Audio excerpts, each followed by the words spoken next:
My question is to the Associate Minister of Justice. What announcement has she made about strengthening and sentencing reinstating Three Strikes Amendment Bill? The Honourable Nicole McKee. Thank you, Mr Speaker.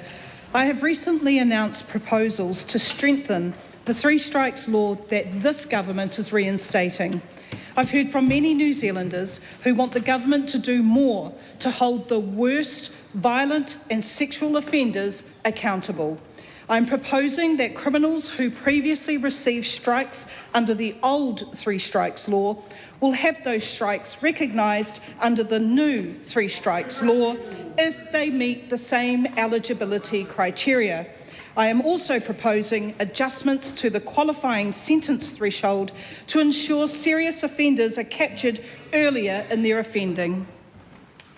Supplementary. How would these proposals ensure that repeat violent and sexual offenders are held accountable for their past actions? Mr Speaker, my proposal to carry forward eligible strikes accumulated under the previous Three Strikes law into the new regime makes it clear that offenders will face consequences for their past actions and they will not be able to continue harming communities under this government. This proposal will mean that if criminals who offend under the last Three Strikes law continue to offend, they will gradually receive longer prison sentences and be locked away from law-abiding New Zealanders for longer too. Supplementary.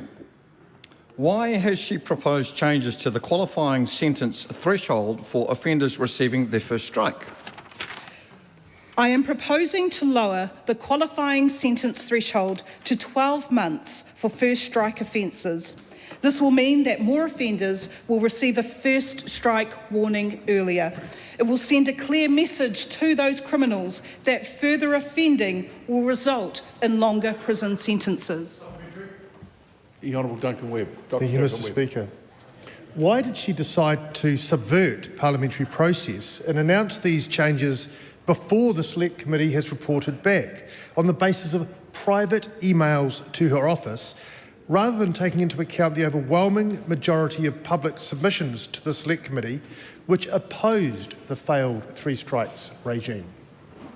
Mr Speaker, I don't want to preempt the Select Committee's report, but publicly available submissions show an overwhelming majority of support for what the government is trying to achieve here.